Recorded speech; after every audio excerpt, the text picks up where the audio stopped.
To do this thing that we love called gambling, you have to be a realist. It's not about all that crap about, oh, is the glass half empty or is the glass half full? It has nothing to do about being a pessimist or an optimist. It's all about being a realist, because you have to realize going into this that sometimes you're going to lose, and sometimes you're going to lose a lot, and sometimes you're going to lose even more, and sometimes you're going to lose even bigger.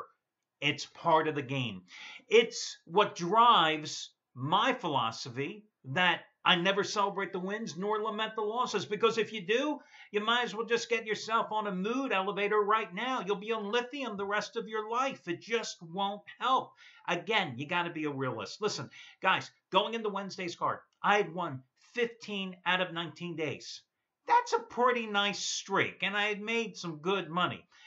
And then I lost on Wednesday. And then I lost on Thursday. And then I lost on Friday. And then yesterday just took it, to a whole nother level. When I take Old Dominion laying 12 points at home, the same Old Dominion team that I gave you as a free pick, which was an easy winner on Thursday's video report, I take them at home yesterday against an awful team from Rice, a lousy defensive team from Rice.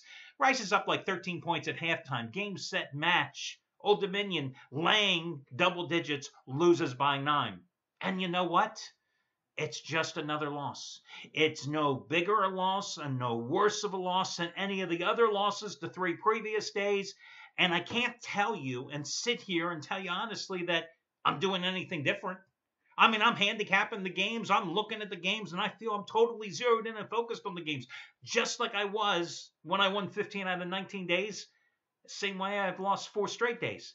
Again, it comes down to being a realist, because you have to accept losing.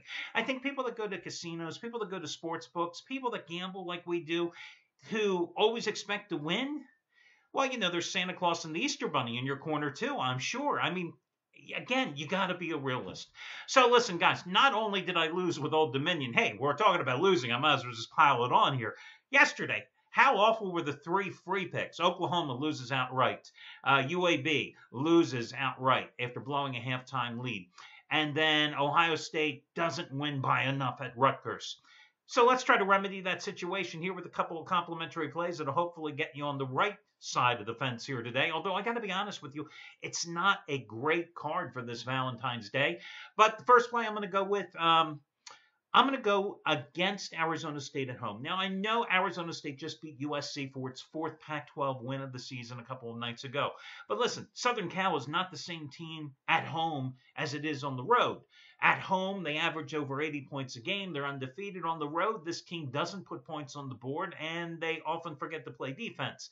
Now, this Arizona State team, sure, they beat USC, and they're taking on a UCLA team that played better than expected and got the cover, but still lost once again to Arizona here a couple of nights ago, 81-75. They're 1-5 on the Pac-12 road so far, with the lone win coming against Oregon State. They're 1-4 in their last 5 games overall. But I look at the talent that UCLA has on the floor versus what Arizona State puts out there, and there's no ifs, ands, or buts. UCLA is the better team. And even though Arizona State beat USC the other night, let's not forget, this is an Arizona State team that's one of the worst teams in the country when it comes to defending anybody shooting the ball. They allow opponents to hit over 49% of their shots from the field. Almost 50%. So I'm going to go with UCLA. The line has jumped up. Arizona State opened at 1.5. It's up to 3 as I do this video report. I think UCLA is going to win this game outright. But then again, I also thought UAB, Oklahoma, and Ohio State were great picks yesterday, so let me just say that and move forward. Your next complimentary play, I'm looking for North Carolina to rebound today at home against Pittsburgh. Boy, what a horrible road trip for the Tar Heels. There they are. They're rolling along. Hey, listen, I know how the Tar Heels feel, okay? You're rolling along. Everything's looking great. And then suddenly, in North Carolina's case, you go on a 3-game road stand. You lose to Notre Dame because you blow an 18-point second-half lead. You lose to Louisville, right? Then you go to Boston College. You're a 20.5-point favorite against the worst team in the ACC. You're down by 6 points at halftime, but suddenly, the second half, you remember how to win again. You remember to start dancing with the girl that you brought. And in that second half of the game, they hit 59% of their shots, and they eventually pulled away, rallied for the win, only 68-65, never came close, obviously. It's covering as a 20.5-point favorite. but they rediscovered something. And you look at this matchup today, North Carolina at home against Pittsburgh. North Carolina is clearly such a much better team, a team that can score in transition, a team that should dominate the boards here today with Bryce Johnson and all those other big 6'8+ guys they've got along the front line. And this Pittsburgh team, unchallenged, untested on the road, and unsuccessful as well. I know North Carolina has not fared well against the odds makers here. Only 1-4 in their last 5 at home again in Chapel Hill. Only 1-6 in their last 7 games in conference. But again, this is a Pittsburgh team that has not been tested on the road all season. This is a Panthers team that has lost 3 of its last 4, coming off a 65-63 loss at Miami on Tuesday. Lost last Saturday at home to Virginia 64-50. They've only played 5 road games this season. 5 road games this season. That's how cheap their non-conference schedule was, okay? And they're 2-3 on those road games. They, won at Notre Dame. They won at Florida State. They lost at Clemson. I mean, this is just not a very good team. So I'm willing to invest the points because I look at this line and I'm just thinking trap.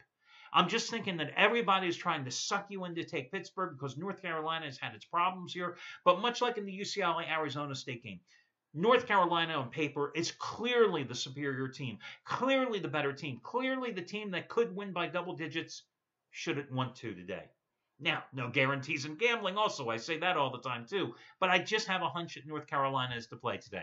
But again, I'm the guy who went 0-3 with his complimentary plays yesterday. So when I tell you that UCLA and North Carolina will cover the spread today, well, let's keep our fingers crossed. Good luck, everybody. I'll talk to you again tomorrow when we do this one more time.